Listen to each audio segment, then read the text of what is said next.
Video start करने के पहले मैं तुम्हें एजी की थोड़ी बैक स्टोरी बता देना चाहता हूँ। एजी एक कैरेक्टर है जो हमें पोकेमॉन XY के गेम्स में दिखाया गया था। इसकी स्टोरी ये है कि 3000 साल पहले एक वॉर में इसकी फ्लोएड की डेथ हो जाती है और उसको रिवाइव करने के लिए ये एक अल्टीमेट वेपन बनाता है जिससे वो फ्लोएड को रिवाइव कर देता है और उस वेपन की वजह से काफ़ी सारे पोकेमॉन की जान भी चली जाती है और इस रीज़न की वजह से फ्लोएड एजी को छोड़ देती है और एजी 3000 साल से फ्लोएड की तलाश कर रहा है।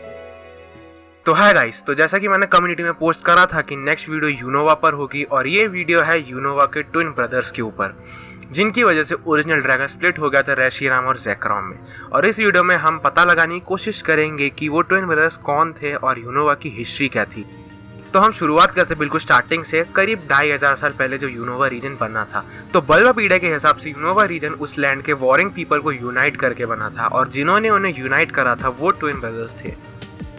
तो यहाँ से तुम्हें पता चला होगा कि एक टाइम पे यूनोवा में वॉर हुआ था और अब तुम्हें ये क्वेश्चन भी आया होगा कि वॉर क्यों और किस लिए हुआ था। क्यों पे हम बाद में जाते हैं, लेकिन किससे हुआ था उसके लिए हम पहले यूनोवा रीजन के आसपास के रीजन्स को जान लेते हैं। सो एज यू नो कि यूनोवा रीजन बेस्ड है न्यूयॉर्क सिटी पे और न्यूयॉर्क सिटी के पास है फ्रांस और यूके, जिसका मतलब है कालोस और गलार।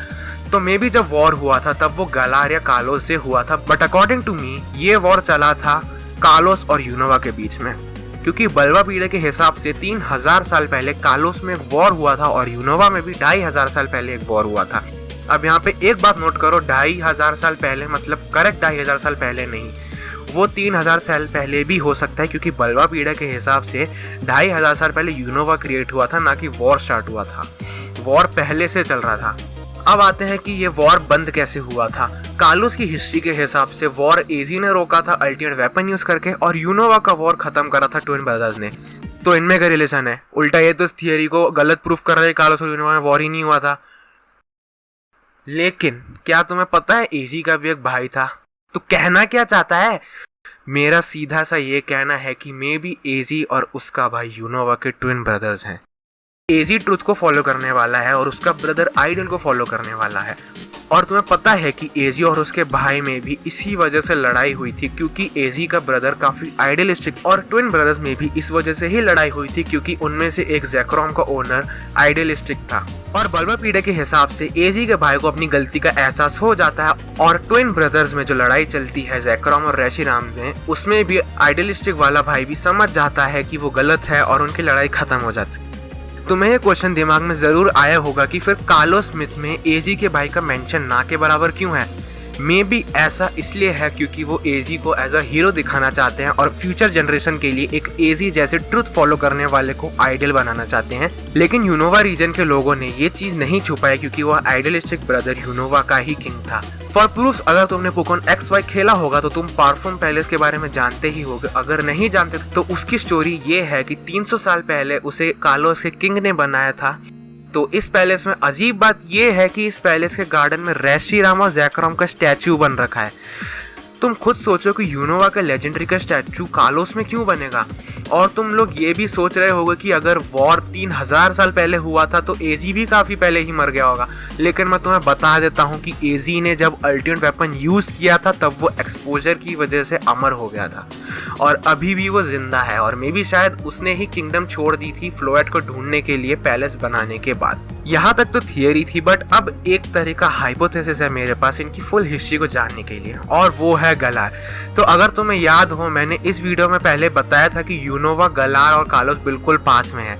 अब इसको थोड़ा सा और जानते हैं तो तुम्हें पता चलेगा यूनोवा और कालोस लगभग जुड़े हुए ही हैं और बहुत ज़्यादा करीब है।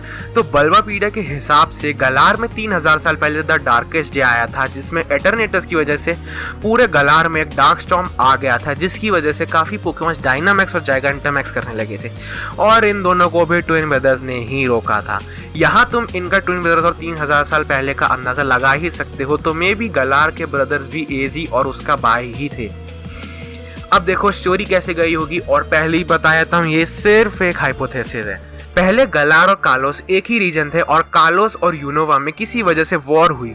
वो वॉर को जीतने के लिए एजी के फादर ने इटरनेटस को यूज करने की कोशिश की और अल्टीमेट वेपन बना लिया, जिससे कि वो इसे कंट्रोल कर सके। लेकिन वो उस सबको हैंडल नहीं कर पाया और गलार को बचाने के लिए एजी और उसके भाई ने इटरनेटस से लड़ाई की, जाशन और जामाजेंटा के संग मिलकर, और फिर एजी ने फाइनली वेपन से सारी डायनामिक्स एनर्जी एब्जॉर्ब कर ली उस वेपन के अंदर, जिससे एटर्नेटस हार गया। और फिर उसने इसी वेपन से अपनी फ्लोइड को रिवाइव करा और फिर सारी डायनामिक्स एनर्जी उस वेपन से रिलीज कर दी, जिससे वॉर खत्म हो गया और डायनामिक्स एनर्जी की वजह से काफी सारे मेगा स्टोन्स बन गए। लेकिन एजी की फ्लोइड उसे छोड़कर चली गई, उसने जो डिस्ट्रक्शन किया उसे देखकर। उसके बाद उन्होंने उनके खानदानी ड्रैगन था ओरिजिनल ड्रैगन से उन लोगों को यूनाइट करके फाइनली उनके अंदर एक दूसरे के लिए जो हेट थी उनको खत्म कर दी। बट फिर यंग ब्रदर आइडियलिस्टिक वे में चला गया और इनके बीच में लड़ाई चालू हो गई, जिसकी वजह से ओरिजिनल ड्रैगन को आइडियलिस्टिक ब्रदर ने स्प्लिट करके एक आर्टिफिशियल बॉडी में डाल दिया और बचे हुए ड्रैगन को बचाने के लिए एजी ने उसे भी सेम तरीके से एक आर्टिफिशियल बॉडी में डाल दिया, जो आगे जाके जैक्रोम और रेशिराम बनते हैं। बट इसकी ओरिजिनल बॉडी जो होती है वो ऐसे ही छोड़ देते हैं। लेकिन एक टाइम पर आइडियलिस्टिक ब्रदर जो है वो ये चीज़ समझ जाता है कि एजी सही है और वो दोनों लड़ाई ख़त्म कर देते हैं। लेकिन उनके जो बच्चे होते हैं वो उस लड़ाई को वापस शुरू कर देते हैं और हमेशा के लिए वो लड़ाई चलती रहती है। लेकिन उसके जैसा एक आदमी गेट्सिस नाम का वापस आता है, उसकी वे पे चलने शुरू कर देता है और ट्रुथ वाले ब्रदर का सक्सेसर एन को मैनिपुलेट करने की कोशिश करता है, लेकिन फेल हो जाता है। तो जैसे कि मैंने कहा था कि ये सिर्फ एक हाइपोथेसिस है, कोई थियरी नहीं, और इसलिए ही इसके प्रूफ्स लगभग ना के बराबर ही हैं। लेकिन फिर भी दो प्रूफ्स हैं।